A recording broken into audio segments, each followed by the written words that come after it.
That's the one I know. Yeah. And that spirals as well. So, you know, you only need 1%. Parents are protective, so it's hard to debate with people when there's two schools of thought. Yes? So now, do white blood cells identify different viruses by the spikes or the... Yeah. So it would be, remember, every cell that comes in will look differently. No, and even they'll have different strains. So even flus, for example, there's no one flu that's exactly the same. You have multiple strains of flu. And they'll come in, and although you might have been vaccinated against one type of flu, you may actually end up getting another type of flu. And the vaccine may work for a portion of it because maybe there's a part of that particle that looks the same, but you'll still get a little bit sick because a part of that particle is very different. So now, why are some people, because once you get coronavirus, you get body-based antibodies, then why are some people getting it again? So what they're saying is that those antibodies are stand to be corrected on the time frame, but apparently it becomes inactive after about 3 months. So it also depends on how it's getting transported through the body. It could be the blood, maybe if it's 3 months. Well, it is blood, but I mean, it could be carried maybe on the red blood cells. We don't know. Well, I don't know. But what's happening is that those antibodies are actually becoming null and void after a certain period of time. Then they get it again, and then they get sick again. Yeah, I was just thinking, because that's also been troubling me.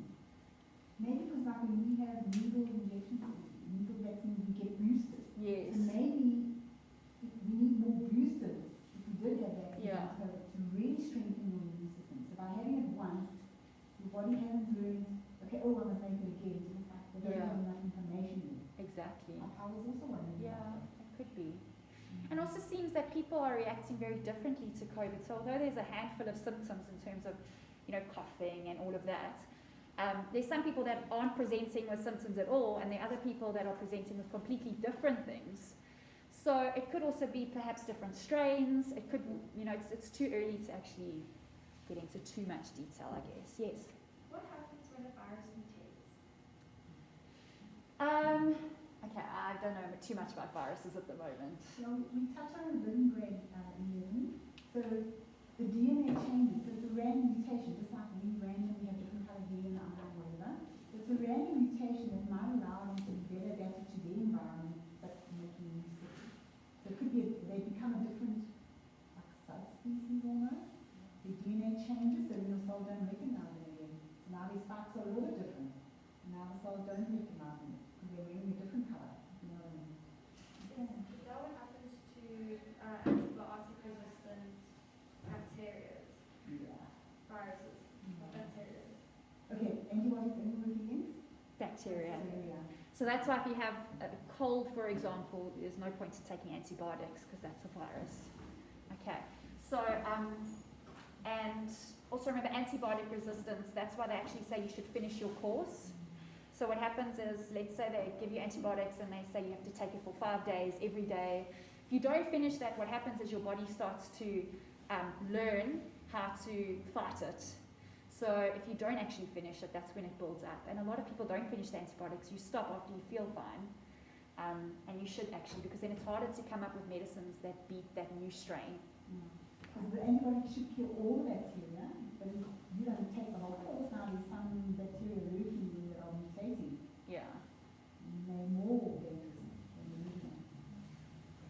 Alright guys, so here's just in terms of the vaccine, so either a weakened or a killed form of the disease is actually injected into your body. You then create antibodies to fight this. So you shouldn't actually get sick from an injection. I've heard of people getting a flu injection and getting sick for a little bit and then they're fine. And then what will happen is if the disease actually does come into the body, the antibodies are in there and they can identify it and fight it. Okay, yes. How does medicine work with your body to fight a bacteria or virus or something? So it's very targeted. Like I said as well in terms of receptors, only something can bind to something else. So if it won't have a bad effect on you if it can't bind to something that it's going to affect. You know what I mean? So it's very targeted. Medicine will only, so for example, beta blockers for heart disease, they know exactly what to go and their function, where to go, and this is what their function is, and that's how they'll benefit you. Does that make sense? I think meaning like what does medicine do to help your antibodies? Like why does it work? So it normally doesn't necessarily help your antibodies. It will normally go in to kill the bacteria straight away.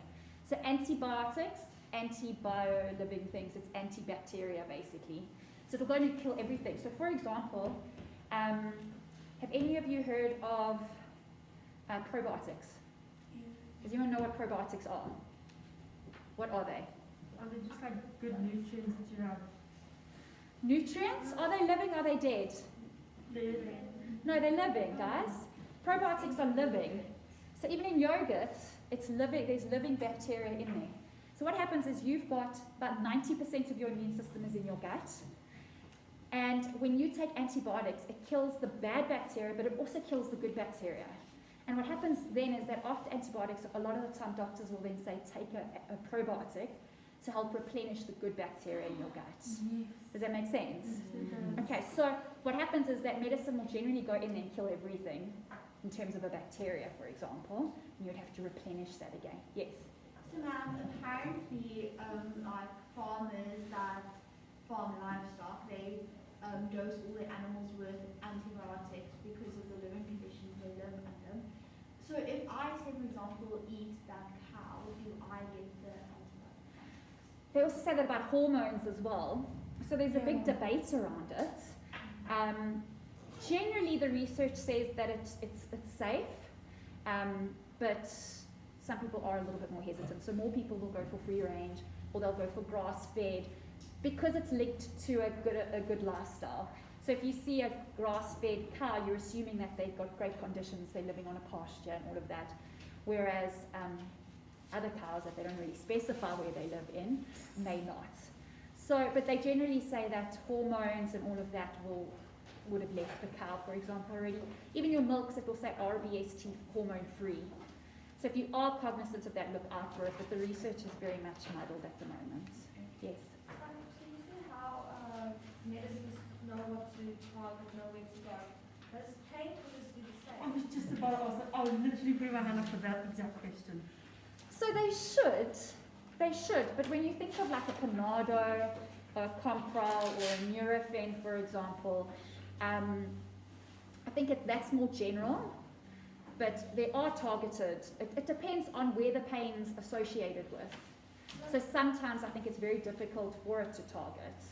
I don't know if you know anything else? No, I want to ask my pharmacist friend because I was the same. Yeah. I know Like, what do they know? these receptor cells, the receptors, like little areas become activated. Come here, I'm in pain. Yeah. Sort this out. That's how I understand it. So it's a very precise, it's a science. It is a science. Fixed up by different medications. Actually quite amazing. And I think it also depends on what painkiller. So like your non-steroidal ones have a specific function. Your steroidal ones will go towards a certain area. But your normal over-the-counter ones I don't think are very targeted. So if it's like specific for inflammation, let's say, the target would go to where the inflammation It is. should, yes. Yeah. So that would mean it's been structured around identifying cells that are associated with inflammation. Okay, yes. Ma'am, I came home from Poland and I hurt my hand the one day, so I took this other pain pill. But it took a while for my finger to start getting better or whatever. But then sometimes I get back pains, and I took a Nurofen for that. But that one, it was better in a few minutes. Yeah. Is there like a reason that it just gets better? Like, Now remember, your core gets a larger blood supply and a better blood supply than your extremities. So naturally, unless it's a very bad injury, it will naturally affect your core first, and then it will go out to your extremities. And that. Okay. Yes. So I'm also right. Yes. And maybe for an inflammation, they often say don't take any anti-inflammatories. What about Because of brain swelling.